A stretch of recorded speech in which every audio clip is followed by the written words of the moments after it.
crime has been significantly reduced, and the residents have been enjoying some level of peace in their community.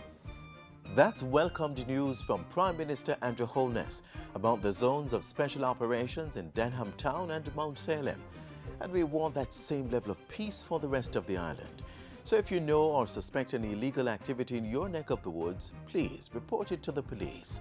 Good day. Welcome to another edition of Jamaica Magazine. I'm Adrian Atkinson, your host for the next half hour. Our program starts right now.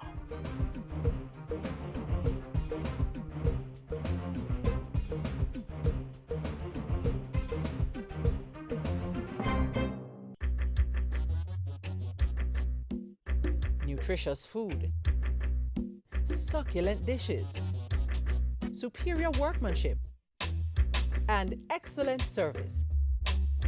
Jamaica is on the go. Let's grow what we eat and eat what we grow. Let's harness the indomitable spirit of our most valued resource, our people. Let's support our local businesses. After all, buying Jamaican means building Jamaica. Original.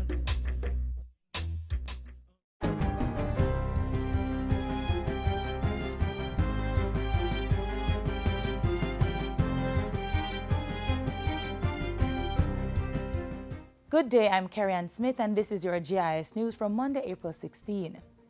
A stakeholder working group has been formed in the St. Catherine North Police Division to sustain the positive results of the state of public emergency in the area.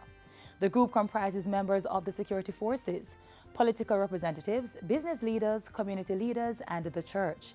It was formed at a stakeholders meeting last Thursday, organized by the Joint Security Forces. Deputy Commissioner of Police Clifford Blake says all must be engaged in the process to ensure that any gains made through the state of public emergency are sustained. Building the peace is collectively all of us' responsibility. The declaration of the state of public emergency in the St. Catherine North Division have saved many lives and has created an opportunity for us all to build peace. The state of public emergency in the St. Catherine North Division began on March 18 for an initial 2 weeks. It has since been extended to July. Scientists and researchers can now benefit from a newly opened Science Resource Center and Innovation Lab. The lab has been established at the Scientific Research Council SRC's Hope Gardens complex in St. Andrew. It was funded by the SRC and the Government of Canada through the World Bank and managed by the Caribbean Climate Innovation Center CCIC. The lab will cater to climate-saving startups from across the region. Companies will be provided with incubator services such as office rental, business development training, mentorship, and access to a unique community of innovators. We know that Jamaicans are quite innovative. When they have an idea, you'll be surprised that it's out of the world, but it is something that can really be applied. So we are very conscious of that, and we are in support of creating more facilities of this nature that will act as a catalyst for our people's innovative spirit to come to fruition. The Santa Cruz Health Center has received close to $2 million of critical equipment to improve its diagnostic and vaccination services. The donation comes from the Public Sector Transformation and Modernization Office of the Cabinet and will also benefit the St. Elizabeth Health Department. The items include a standby generator and refrigerator to store vaccines, an ECG machine, phlebotomy chair for drawing blood, and diagnostic equipment to check the eyes and ears have also been donated. The health department will also be getting a cardiac monitor, ID vests for customer service officers, and signs for the Type 3 health centers in the southern region. Principal Director of the Modernization Program Implementation Unit, Wayne Robertson, says it's part of a broader initiative to improve customer service in the public sector. A nation is measured based on how it treats its most vulnerable. And the most vulnerable persons come to hospitals and health centers. And if it is that they're not getting the treatment that they came here for, then we would have failed them. And so as a country, we must take stock of how, as public institutions, we must ensure that we are delivering high-class service. To this end, he says his unit is developing a service excellence policy, which will be ready no later than December this year. Several initiatives are underway to improve garbage collection in Montego Bay and the wider western region of the island. Local Government Minister Desmond McKenzie says $91 million is budgeted to begin construction this year on a waste transfer station in Westmoreland for delivery to the retirement landfill in St. James. So that the trucks won't have to leave all the way from Westmoreland to come. There will be a transfer station where you can dump the garbage and it will be transported from there to the main dump. Last year, the NSWMA's Executive Director, Audley Gordon, had announced that land had been acquired in Georges Plain, Westmoreland, for the transfer station. In the meantime, Minister McKenzie says in excess of $80 million will be spent this year to upgrade roads leading to landfills, particularly in St. James, Portland, and Kingston. The Western region is to benefit from 2 of 4 compactor garbage trucks to be delivered by the end of June.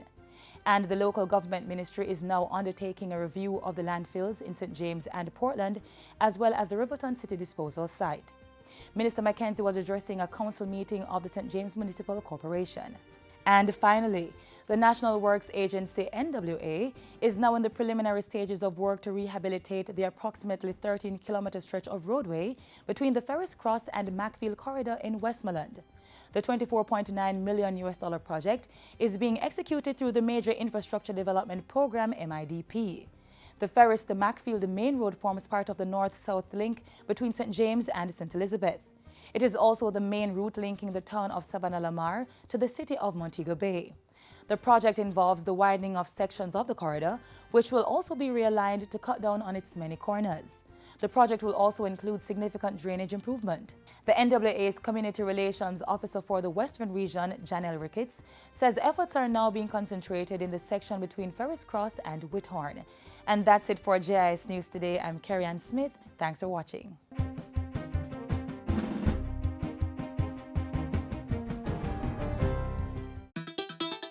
The Ministry of Science, Energy and Technology is now accepting applications for the 2018 National Innovative Competition under the theme Recognizing Excellence in Innovation. Submit entries to any of our 11 categories to win cash grants and trophies. Applications must bear the Jamaica Intellectual Property Office's JIPO seal to indicate authenticity of submission. Applications must be mailed or delivered to Mrs. Andrea Carr, Coordinator for the Innovation Awards Secretariat at the Scientific Research Council, SRC. For more information, call 1-876-927-1771 or visit the SRC website, www.src.gov.jm. Application closes Monday, April 30, 2018.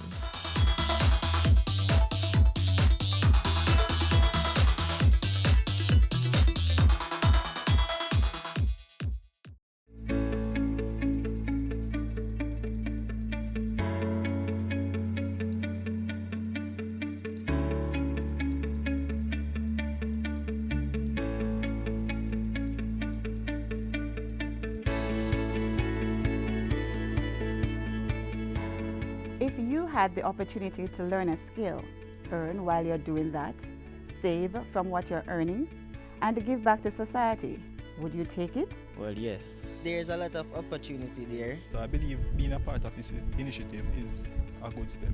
These youngsters did, 250 of them. They are the first batch of recruits who will be trained by the Jamaica Defence Force, JDF, this year under the newly instituted National Service Corps NSC program. Approximately 1,000 persons ages 18 to 23 are being targeted each year for professional development. They will benefit from military, vocational and life skills training over the one-year period. The government of Jamaica wants to leverage the incredible training skills of the Jamaica Defence Force, to use that to spread right across Jamaica, to get our young men and women who are seeking to develop themselves, who are looking for an alternative to the life that they now lead. The training falls under the Learn, Earn, Give and Save program, or LEGS for short. The aim is to assist young people who, by virtue of their circumstances, are deemed vulnerable. So government, through the LEGS program, is engaging youth who are not enrolled in an approved educational institution or employed to find work and be trained in a marketable skill. I'm glad to be a part of the start of this program because it's a wonderful one. I just wish to be the change everybody talks about. This program have a lot to offer. You know, if you decide to choose a career path, this is the right path as well. Prime Minister Andrew Holness met with the recruits just before they headed off to the JDF training facility at Newcastle. He encouraged them to make the best of the opportunity. The success of the program depends on you. You are going to make this program successful for the others who will follow. How you take on to training, how you take on to national service, how you maintain the discipline and high standards of the Army, how you maintain the spirit of the Army, and how you give back to the society. This will determine whether or not the program is a success. And as I look around, I see eager young men, ready and willing to serve, ready and willing to take advantage of the opportunity you're given. The training will equip the recruits with the ability to solve problems, manage stress, and lead healthy lifestyles. During the training period, recruits will undergo a modified version of the JDF's traditional basic military training. They will also undergo on-the-job training in various aspects of the JDF's operation units. These include the Coast Guard, Air Wing, and Engineering Unit. The recruits will also be trained in conflict resolution, communication, critical thinking, and general life skills. It's actually a good step towards the future. You get to learn a lot of skills and gain more knowledge on what you have got. Upon completion of the program, participants will be given an opportunity to continue as soldiers in the JDF or join other government agencies.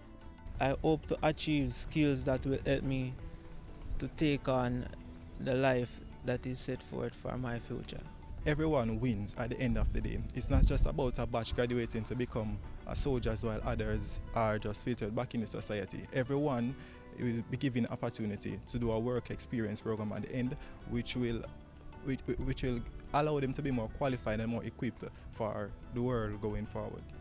This engagement of young people is a broader plan of the government to provide 25,000 work opportunities this year.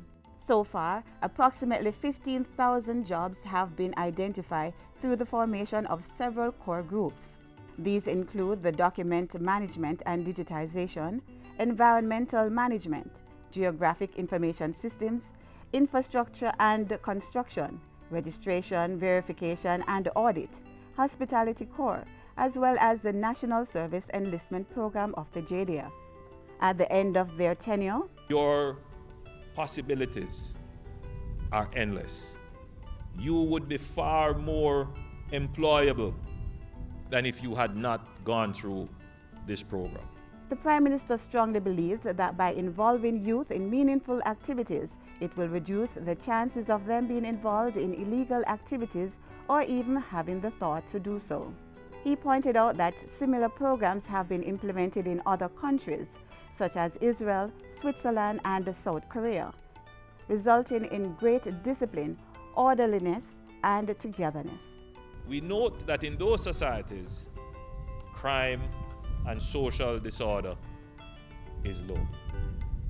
But productivity and order and discipline and lawfulness is high. This is the kind of transformation that's been targeted for Jamaica, as the government trains and employs thousands of youth each year.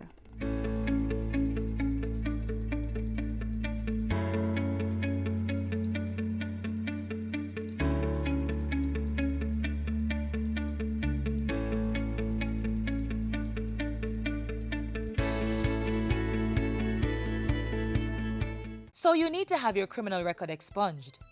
The first step is to make an application in writing. Just visit the customer service section in the Ministry of Justice and collect the application form. or download a copy from the ministry's website. You will need to complete 2 copies of the application form and submit them, along with 2 letters of recommendation, fingerprint impressions, and the payment of $3,000 for the expungement service. This fee may be paid to the customer service desk at the ministry or at any tax office island-wide. The expungement process helps individuals who committed minor offenses and who have sincerely and successfully attempted to abide by the law to reintegrate into society. Employability in industries such as education, tourism, security, and transportation require a clean police record. So having convictions removed from one's records can increase an individual's earning capacity. The process is also beneficial for persons interested in migrating or working overseas. So start the process today. Visit the Ministry of Justice to have your record expunged. Inflammation, swelling, damage to joints, skin, kidneys, blood, the heart and lungs. These are all symptoms of lupus. Hear one person's experience with this chronic autoimmune disease.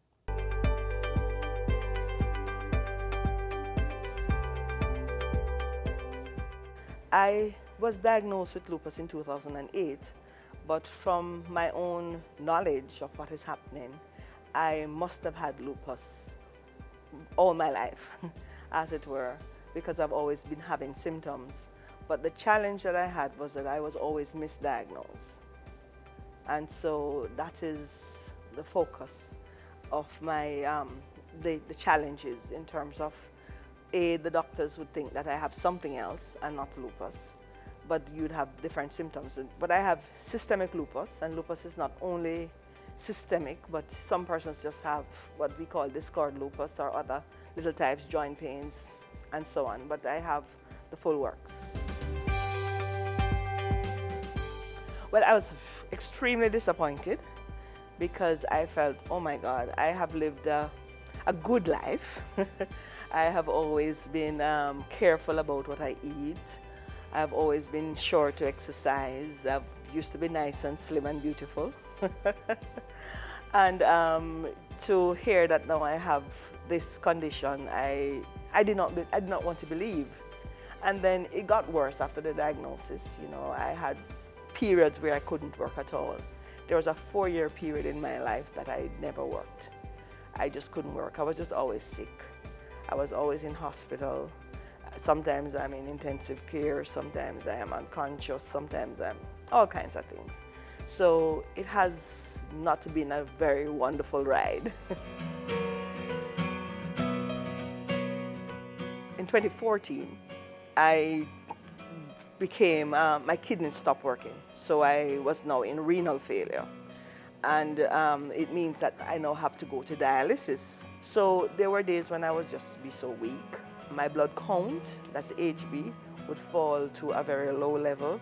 I had to get blood. I had to look at what I eat. I had to look at how much I do. I had no energy most times. I couldn't do anything. I just had to lie down in my bed. So just different things. You couldn't walk sometimes. Sometimes I can't talk clearly. Sometimes I can't see. Sometimes my hands are so sore and I can't use them. Sometimes just different things. My lungs would fail. Different things would happen. So I've been through the ropes. Mentally, it was devastating because I feel that that's not supposed to happen to me. So I went through that period. I actually went through a period of severe depression. I was just so depressed. I could not help myself. There were days I just cry and cry and cry. And part of that too is the medication that I take. Some of the steroids make you depressed. And then you look into the mirror and you look at yourself and say, who is this? I don't know you. Can I tell you, I have learned to love life and to live. And that is what is important to me. Each day counts. And I believe that I should live each day to the fullest. With lupus, there is this uncertainty. I don't know when I will be unconscious again. I don't know when I will die. But I am going to maintain the quality of life, and I'm going to have a good life, and I'm going to live. I have good family support. My husband is extremely supportive, my son. So I have them. And I have good friends. Good friends, the saying goes, good friends are better than pocket money. Then there's also the Lupus Foundation, which is important. There is a support group there. There are excellent rheumatologists there who will provide advice and help and care and just information. There's a whole host of books and tapes and all kinds of things that you can get information from. There is also the website that you can look at and get information as well. I've actually gone for job interviews and I know I don't get a job not because I'm not qualified, but because I have lupus. So employers need to understand that people living with lupus can actually contribute and, make adjustments. There are days, for example, after dialysis that I will come to work a little bit late, but I will work later to make sure that the time is there. I have learned that it has no boundaries, it has no behavior, it has no conscience, it has no purpose, it has no time. It does what it chooses to do whenever. And therefore you need to be aware of yourself and what are some of the things that are your triggers, and therefore try to manage and monitor those. You must also be mindful of the medication that you have to take and take them carefully and take them well. You should also be mindful of your appointments with your doctors and make sure that you keep those appointments. I would say to you, help is available. Find some help, find some support. Talking about it helps. Don't feel that it is you are, because you're special or you're being punished why you have lupus. But recognize that this is just another thing that could happen to anybody. Anybody, color, class, or creed, rich or poor, man or woman. There are more women with lupus than men, but men have lupus as well. And so be aware of the symptoms, get help, get treatment. Don't hide away. Don't think that people obey you, because Jamaica is famous for that. But know that this is a condition that can be controlled. It cannot be cured. It can be controlled, and you can maintain a healthy life. Seek to work, seek to be involved, do what you're doing, treat whatever is happening. If it's depression, get it treated, get treatment, get help. Help is available.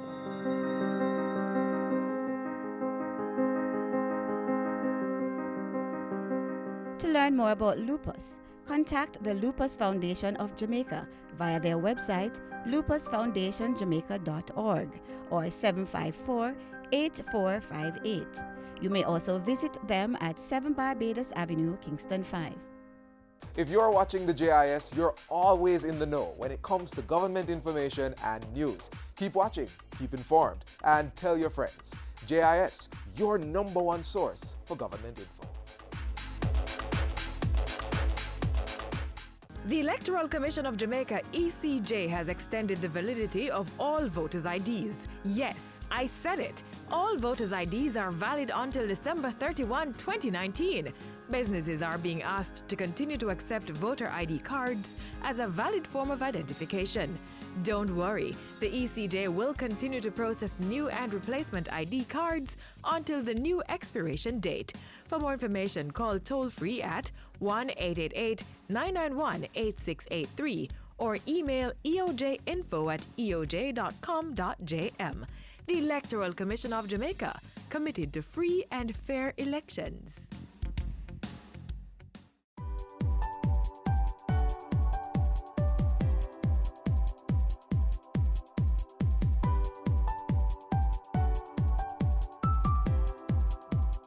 So many times we sit and we talk and we say, hey, I would love for Jamaica to be this kind of place, but what are you really doing? What type of Jamaica do you want to see? We're hoping to use art to teach Jamaica that it's not the thunder that grows the flower, it's the gentle rain. We want Jamaica to stop thundering for everything and start to put forth gentle rain, especially in the lives of our youth. This gentle rain is the Acts of Random Kindness initiative being put forward by the Jamaica Constabulary Force, the JCF, a program that inspires and encourages expressions of kindness. Our project comes out of our youth empowerment and mentorship program, where we're teaching our youngsters to know themselves, to know their purpose, to understand that it is important to cultivate attitudes of kindness, gratitude, and respect, as well as to put themselves on a good destiny, a life path. The Youth Empowerment and Mentorship Program uses the iPad Summer Camp to teach resilience and social skills to children from at-risk communities. If we can show you an act of kindness when you were young, if you were to reciprocate this act of kindness to somebody else, what a wonderful Jamaica this could be. We saw a youth leader in the camp who decided to take responsibility for the lack of a belt on one of his team's part, and said, you know what, you have my belt and I will then take the responsibility for the consequences. It's like an evolution and a revolution all at once, because they made revolutionary changes to their behaviors as opposed to when they just came on day one, day two, and you could start to see them evolving into being kind and gentler youth. Action means identity, purpose, attitude, and destiny. So with the attitude, you have I show respect, kindness, and gratitude. It's important because most youths are growing up in very disturbing societies where a level of kindness and love isn't shown. So the camp actually gives us that love that is missing from our lives and help us to reflect this on others as well. We want our youth to do tangible acts of random kindness, to be kindness ambassadors in their schools and communities.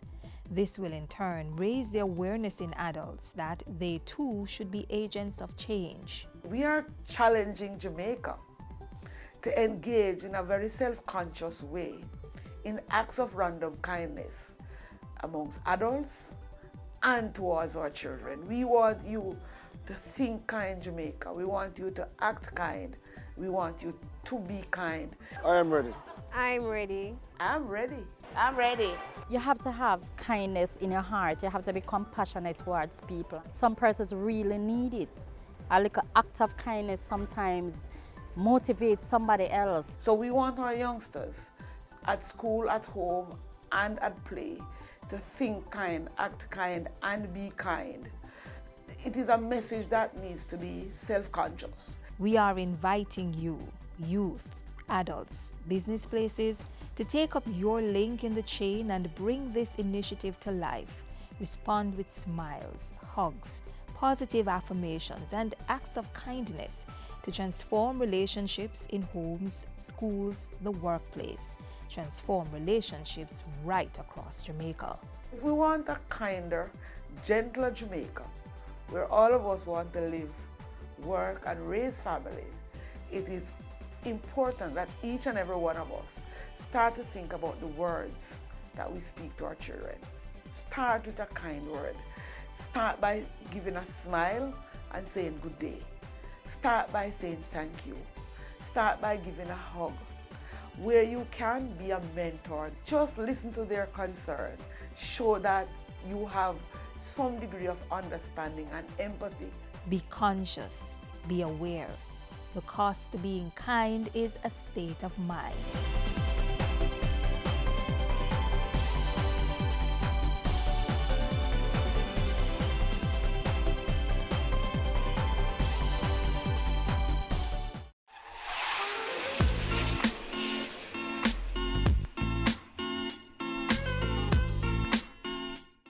And that's all we have for you today, but be sure to join us again tomorrow around about the same time right here on this station.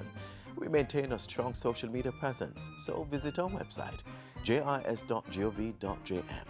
Like us on Facebook, add us to your Twitter and Instagram accounts, and subscribe to our YouTube page. On behalf of the entire team here at the JIS, I'm Adrian Atkinson. Thank you for watching.